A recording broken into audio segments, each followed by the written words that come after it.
households, both alike in dignity, in fair Verona, where we lay our scene. From ancient grudge break to new mutiny, where civil blood makes civil hands unclean. From forth the fatal loins of these two foes, a pair of star-crossed lovers take their life, whose misadventured piteous overthrows doth with their death bury their parents' strife. The fearful passage of their death-marked love and the continuance of their parents' rage, which but their children's end naught could remove, is now the 2 hours traffic of our Good state. day, ladies and gentlemen. Welcome to the Multiverse of Entertainment podcast.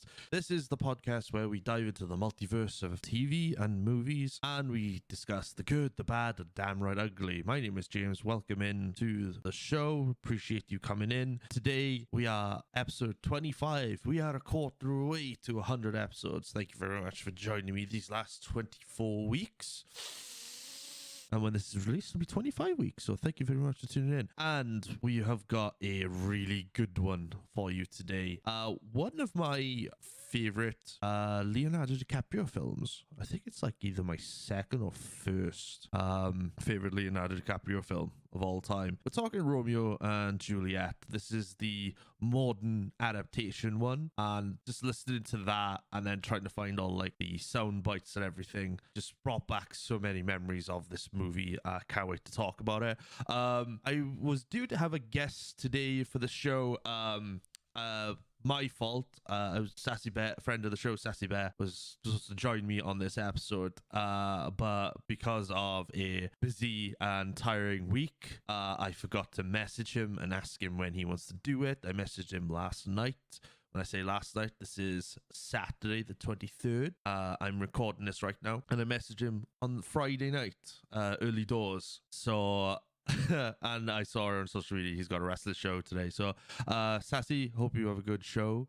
And sorry again. Poor timing this week. I've had such a rubbish week apart from like Thursday.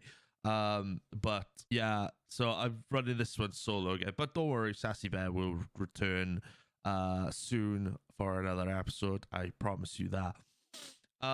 Yeah, Romeo and Juliet is one of the ones we're going to be talking about today.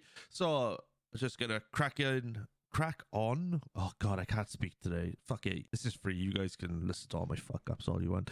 Yeah, we're going to talk about Romeo and Juliet. That's what we're going to talk about today.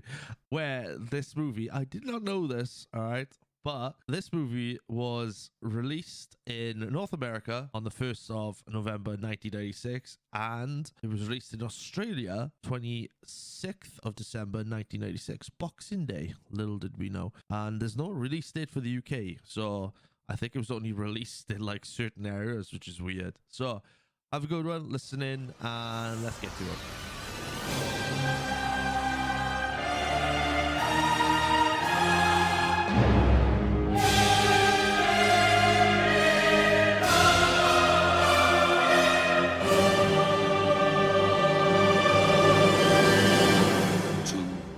Households, both alike in dignity, in fair Verona, where we lay our scene.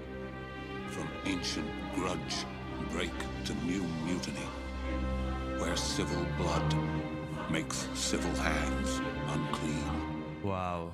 I just love that opening. That opening is...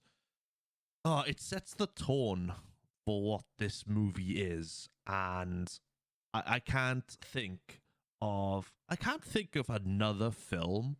I'm not talking about like Marvel films or Star Wars films or anything like that. Like films similar to this, where a William Shakespeare play is adapted into what I think, and from people who I've spoken to about doing this particular episode, everyone's like, nobody can think of a movie close to how good this is.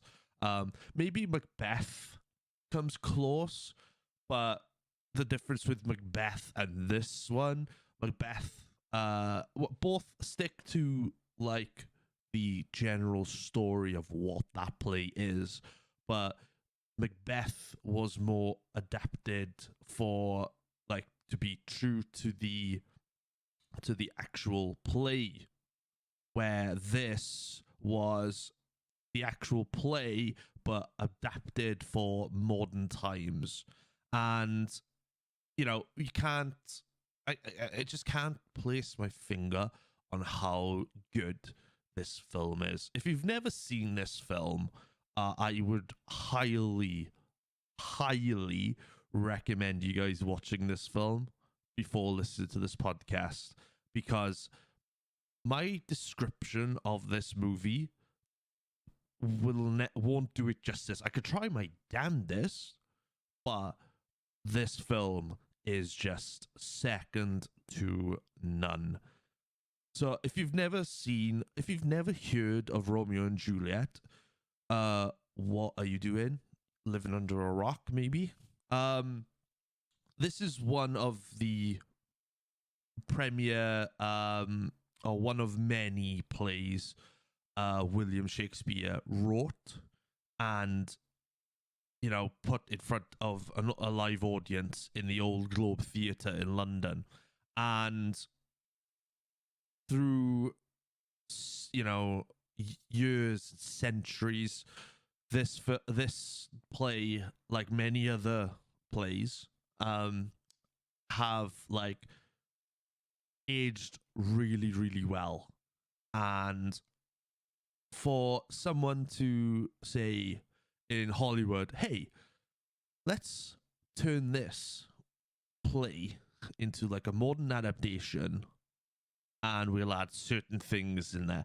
So with this movie, you've got before I talk about the movie, talk about the play. The play is about two teenage lovers who are part of two different families, and the families hate each other. They're constantly at war with each other. You've got the Capulets and you've got the Montagues, okay? And these two, the son and the daughter of each family, fall in love with each other. However, due to family interference, plagiarism, and just hatred amongst each other, they got married in secret. And obviously, as the story goes on, there's no spoiler. Well, it is spoilers here, but if you've read the play, you know what the play goes. Romeo gets confronted. Juliet's cousin Tybalt confronts Mercutio, who is Romeo's best friend. They get into an altercation, and Tybalt kills Mercutio in the skirmish, which causes Romeo to seek revenge, kills Tybalt, and then he's cast out of Verona for forever. Immense. If he comes back, he will be put to death, which means his secret marriage to Juliet, which means he had to leave Juliet behind with his secret marriage and whatnot. And then Juliet pretends to die thanks to the help with the father, which I can't remember what the father's name is. It'll come to me when I look it up. The Reverend, the father there, and she drinks this.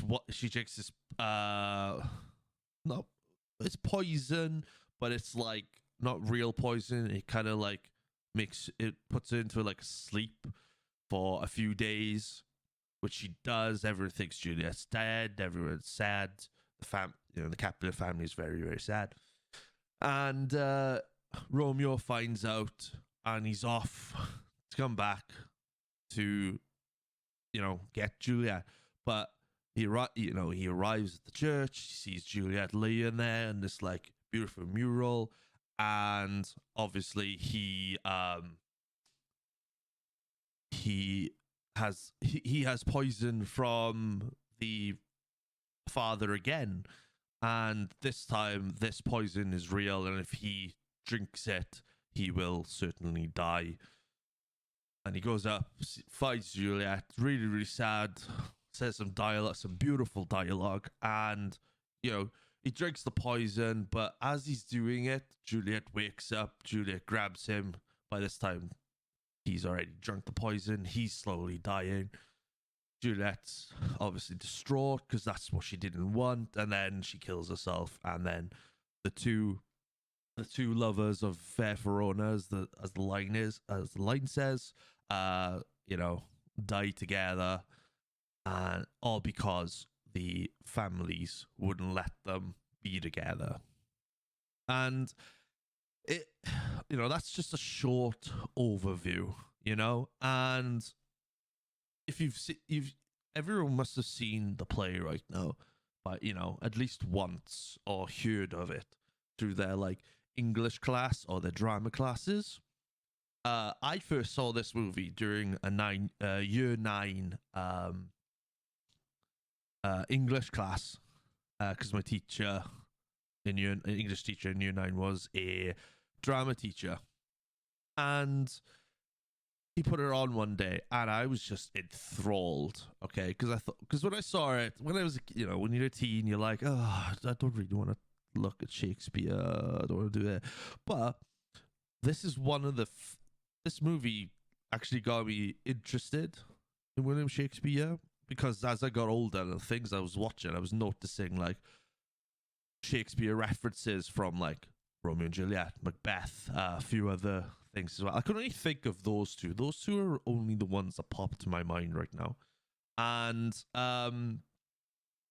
whenever something if I watch a Patrick Stewart film or a TV show, Patrick Stewart would sometimes say these lines in Star Trek and other shows, and I'm like, oh, that's where that's from. Okay, now I get it. Now I'm more enthralled in those shows because of that. And I watched this in year 9, and I was completely enthralled by it. It's smartly, the respect of the play is shown in this movie a lot, and I mean a lot. You have to respect the playwriting from Shakespeare himself, and for them to turn around and go, right, because obviously there have been previous Romeo and Juliet films brought on the screen during the 70s and 80s, but then when director Baz Luhrmann, I'm not good at these names, so I'm sorry, Baz Luhrmann, when he directed it, and then the screenplay was by Craig Pearce and Baz as well, they kind of looked at each other and thought, how do we make this into a great show, a great movie for everybody to be interested in? Let's give it a modern twist. Instead of horses, we've got cars. Instead of swords, we've got guns. Instead of a small town, let's use a city. And the locations as well. You got the beach location. It's mind blowing, and it's really, really smartly written. The cast is brilliant as well. If we just go through some of the act, I'm not going to go through everybody, but there's a few actors and actresses here, and even some of the actors in this I didn't realize was in it until I watched it, until I was researching it. So you got Leonardo DiCaprio played Romeo, Claire Danes as Juliet. You've also got Zach Orth, Jamie Kennedy. You've got Paul Savino. Sorry, I will get that. Paul Savino, who's in C Spot Run. John, I can never get this guy right. John Leguizamo, who played Luigi in the original Mario film, and Miriam. Oh, I'm so useless with names, so I apologize. Miriam Margolis, who plays who plays Professor Sprout in Harry Potter a few years after this. And you've also got you've also got, I didn't even know this, all right, until I watched it. Paul Rudd, a young Paul Rudd, is in this film playing Dave Paris, the governor's son and Juliet's fiance, which I was like, what? That's crazy. I don't think you would notice when you were young, but now, like, with all, like, friends and, like, obviously the Marvel films and whatnot, Paul Rudd is in this, and you're just like, what? This is great. This is such a good film. And everybody plays their part. Everybody's having fun. Just everybody, the whole movie is just incredible. Father Lawrence, that's what the guy, the reverend's name is. Sorry for me to have a drink. 2 seconds. Oh, lovely. And everyone is like playing the parts so well. It's so much fun. The emotion is there. The music, my God. I think this is probably one of the movies that started me off on my movie soundtrack love. Just because like, I'm obsessed with soundtracks, and when there's a good soundtrack, I'll put it on my playlist on Spotify and I will listen to them.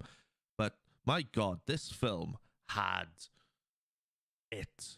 You had, like, modern songs, but you also had orchestral songs as well. And the opening of the movie, like I said at the start, sets the tone, because you've got the TV coming out to the screen with the newscasters speaking in.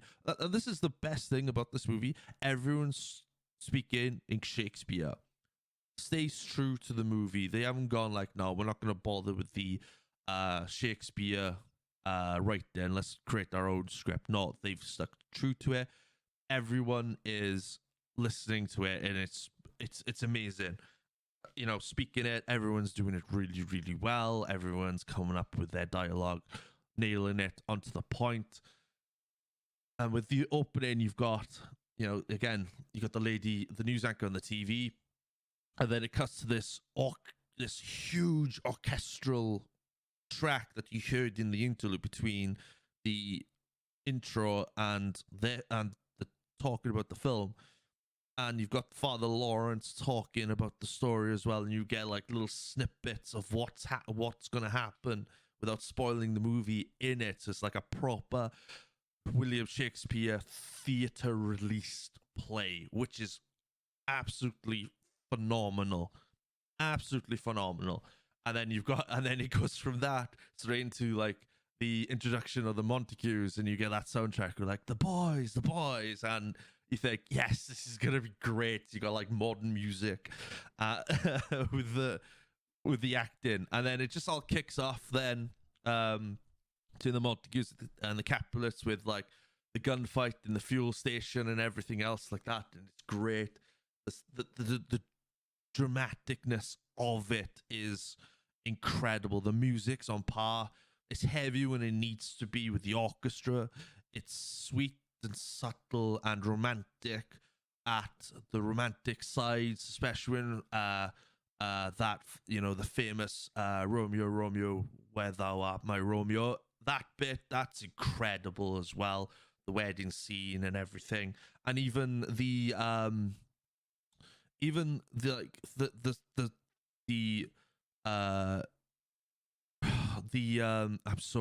love this movie. What's it called now? The scenes in my head. Oh, when Romeo's chasing down Tybalt after killing Mercutio, and they just run it, and that the music in that is so dramatic as well. And then, like, the death scene at the end with, like, the music as well, it's so impactful, with the Romeo side, and then with the Juliet side, there's no music whatsoever. Nothing whatsoever. And it's just dead silent, even towards the end. It shows the respect of the two main characters in this movie. And it's styled to be different, but also keep the respect and love for the Romeo and Juliet play, which I fucking love. When a movie is done right, and when a movie is treated with respect, when it's been adapted from a book or a play or a comic book, then it's high praise for me when it's done well. And this is the type of film which is done well. And you can probably hear the passion in my voice right now of how passionate I am about this, because I fucking love this movie. I know there are some people out there, dude, it's a play. I don't give a fuck. I think who cares if you don't like these sorts of films? All right, you need to check yourself, because these movies, if you criticize people liking these kinds of movies, then you need to go check yourself and see what you're watching. Do you know what I mean? Have some knowledge. Just go in, dive in. This movie is literally for everybody. Would I say it's a family movie? Probably not. Maybe. Well, no, I wouldn't say it's a family film, because in the UK it was rated 12. It was rated 12, so it was like, everyone over 12 could watch it, but if you're under 12, you need like an adult with you to watch it. I don't know what it's like with everybody else. Probably it was an M for mature in North America, which I wouldn't be surprised at. But the runtime on this as well is incredible. It's 120 minutes. All right, so that's about 2 hours. It's 2 hours, and it's not a long. It doesn't feel like a 2-hour film. It really doesn't. It goes so quickly, and it's so enjoyable to watch from start to finish. It's incredible. And what's incredible about this movie as well, the budget for the film was literally only $14.5 million, which in 1996, when this was released, it wasn't a lot. It wasn't a lot for a movie. And when it hit the box office, it smashed the box office for $147.6 million at the end, which may have made it one of the highest grossing films of 1996, especially that later half of 1996. And my God, what a great film. What an absolute diamond of a film. And I can't complain with it. I could go on and on, but I don't want to go on and on about. I don't want to keep going on and on about it because I won't stop otherwise. With these solo shows, I like to keep them like under 30 minutes or so, 45 minutes tops. But I fucking love this movie. If you haven't seen it, watch it. If I was giving this film a ranking, this film's 10 out of 10 for me. I think this is one of the first 10 out of 10 movies that I've movies or shows that I've covered on this podcast thus far. So having this movie on as 10 out of 10 for me is second to none. I do wish Sassy Bear was here to talk to me with this, because I know we could have gone like over an hour on this, and I know Sassy Bear is just listen to this right now, and he's like, I've got a lot to say about this film. So one day I will revisit this episode one day, and have Sassy Bear on the show with me to get his perspective on it, and we can just talk about it and just enjoy what this movie's all about. That being said, I'm gonna cue some music now, and we're gonna do the outro, and we're gonna get off here. So, cheers. A dog in the house of Capulet moves me! Yeah, come on, y'all! Yeah!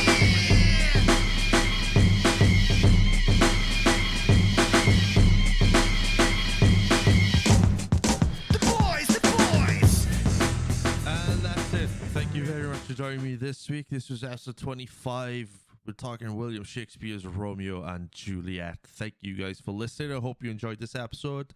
Don't forget, we've got 24 other episodes in our archives right now. You can check us out on all audio platforms, including Spotify, Apple Podcast, Google Podcast, and Amazon Music, and much more. You can also catch us on the YouTube as well. We are now on the YouTube. Check out my YouTube right now at ItzThatNerdJames. All the descriptions below.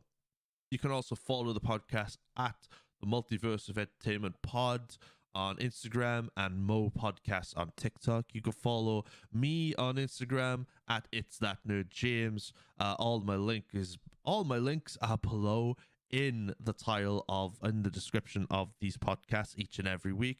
You can also catch me on Twitch as well. I'm now back on Twitch. Check us out there. Like I said, all the links are down below. I should say the links at the end, but come and check me out there. I stream as and when I can. No set schedule. Just come in, just see me play video games and whatnot. And I will be doing live podcasts on that channel. Not sure when yet, but I'm waiting for like a really good one to do that with. So stay tuned for that as well. Don't miss anything here. If you follow us on all social medias, don't forget to have the notification bell on and like everything, comment everything as well. I want to hear from you guys. So I could read comments out on the podcast, which is pretty awesome. And I think that is it. I think that's everything. Next week is episode 26, and this is the episode that I delayed last week to this upcoming week. So I'm going to be talking about Scrubs season 1. I'm going to go through it as much as I can. I'm probably about halfway through there now. I might not finish the entire season. However, I will do my damnedest to give you a good episode. It'll be a general overview. No ranking episode. It's just a general overview of the show, which, spoiler alert, I love, and it's funny. Okay, guys, thank you very much. Hope you have a good one. Enjoy the rest of the episodes. I'll see you next week for Scrubs, episode 26. And we are going to rock out with our favorite outro music right now.